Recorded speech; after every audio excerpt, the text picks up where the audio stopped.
we're getting closer and closer to the annual meetings in Florida, and we're going. So, let's say as much as we can over the next week and a half, so we'll have as many to make sure uncomfortable that they kick us interactions as we possibly can have. Right. I want more Dirk Cutter and less, here, have another strawberry. All right. So as we get closer, there's two different sources of potential rule changes.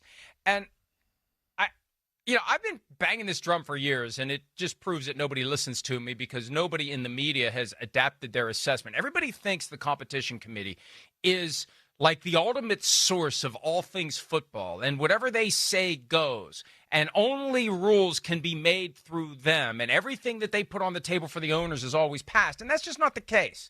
Anything that the competition committee puts forth still has to be accepted by at least 24 of the owners. Now, it typically has a better shot, but there's been things rejected. There's stuff rejected almost every year by the owners that is put forward by the competition committee. In recent years, there's been a greater suspicion that it's a tool of the commissioner, and that if the owners know what's good for them, they'll vote yes, and if I know what's good for me, I'll move on. The teams can still make any proposal they want. So yesterday was the day. The day is coming when we're going to find out what the competition committee is proposing. Yesterday was the day that they publicized the rule changes proposed by the teams. And any team can propose anything they want, as sane or as bat bleep crazy as it can be. You can make any proposal, and they'll put it out there for the world to see. So, yesterday, they hit. And there aren't a lot of them, but there are some interesting ones. And usually we have an idea they're coming, right? Right. We knew a few that were coming, but then they pull the sheet off of it, and it's like, hey, the Lions were up to something, and nobody was talking about it. No, you're right. Usually we do kind of have an inkling of like, hey, we're hearing people in league circles have been talking about this, and somebody's going to bring it up at the rules committee or in this exercise right here where the rest of the teams get a chance to do that. But yeah, there's some interesting ones, and it's another cool thing I think here. Like it's a little bit of a slow part of the year. And we got some stuff to break down, I think, here in the first two segments that will lead to some maybe colorful conversations between you and me here. Well, and again, any of these proposals, you need to get 24 other owners to go for it. But last year, it was the Browns, and we found out at the Combine because Andrew Berry, the GM of the Browns, specifically wanted to be on the show. Why? Because he wanted to talk about the Browns' proposal to move the trade deadline back. 2 weeks, not one. They wanted to move back 2 weeks because they're anticipating the addition of an 18th game. And that was the moment we were all for that all the 18-game stuff hit again. Like 18 games had been in extended hibernation.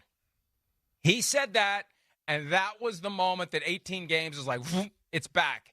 And it's stayed ever since. So, and the Browns' proposal to move by 1 week got adopted, even though it wasn't a competition committee proposal. So there is hope, potentially, if you can get enough owners on board. Right. Let's start with the one that I didn't even know was a problem. There's been no talk. There's been no, they got to change that rule. I've never heard anybody say, they got to change that rule. The automatic first down for defensive holding or illegal contact with a receiver, it's a 5-yard penalty and an automatic first down. We've seen plenty of teams bailed out on 3rd and 12 with a 5-yard penalty and an automatic first down for defensive holding or illegal contact. The Lions want to get rid of that. They want it to just be a 5-yard penalty. Now, obviously, if it's 3rd and 5 or shorter, you still get a first down, but you don't get an automatic first down if there's a ticky-tack illegal contact on 3rd and long. I look at it and I say, where'd this come from? Because I didn't know there was any groundswell against it, and for all we know, there's only one team that is in the groundswell. I haven't heard anything about it substantially from anybody either. And it is coming from the team who was also called for the most penalties in this area throughout the year last year. So that to me is always a little weird. And I think the proposal is horrible. I think it's a bad one. That's one where I can't get on the board anything. First off, what do we need? Yeah, we need more flags in the NFL. That's what I need. Because when now a DB gets beat at any point, it's just hold them. They're going to, that's not that bad. It's not a first down. If it's 3rd and 6 or longer, you're going to hold every time. What are you going to hold? You're going to hold them. You're going to hold any time. It doesn't matter. It's just going to be hold whenever. And so the game is going to be stopped at all points. And I know people get frustrated with the illegal contact or holding on a 3rd and 12 like you talked about, and then it's an automatic first down. But what doesn't get talked about is the holding or illegal contact on 1st and 10 or 2nd and 7 where Jamar Chase or Tyreek Hill beat a guy off the line of scrimmage so bad that it's going to be, we can throw a lob to the guy for a touchdown, but the DB knows that at the last second he grabs him and pulls him down. So those are touchdowns that we're just going to go. Point. Now it's second and 7. 2nd and 5. With 2nd and 5 after that was a touchdown, he's gone. So that's why I can't get behind that at all. And I just think it will just embolden defenses to hold at all times. And, yeah, I'm certainly not. You know that. I have enough problems with the referees as it is already. Detroit had 14 first downs due to illegal contact or defensive holding last year. Right. 12 were with more than 5 yards to go. 3 were with 3rd and long. Pete's typing while I'm trying to read this. So he can type anything right now, and I'll say it. So be careful, Pete, what you type. I'm Ron Burgundy. We hear this all the time with the NFL. They're always concerned about unintended consequences of rules, and I always say, why are you concerned about it? Aren't you smart enough to sit in a room and play this all out? And it would be fun if you truly love football. And sometimes I wonder whether the people who are in charge of the sport really love it the way that fans check do. That box for next week. Okay, yep, there we go. All right. I didn't say who. I just wonder sometimes whether the people in charge of the sport truly love it or they just love being in charge of the sport. But it would be fun to sit around and brainstorm all the ways that a rule can cause problems. So you know whether or not you can accept that. And here's what would happen, Chris. Short term, more flags, because the new coaching point would be, and I could see Belichick, if he had a job in the NFL, which is never going to happen again, but I could see Belichick out there with a defensive back explaining, you grab him, because we'd rather have 2nd and 5 than a touchdown. They're going to teach when to do it. Right. You grab him. Grabs. Right. Exactly right. Right. So here's the problem.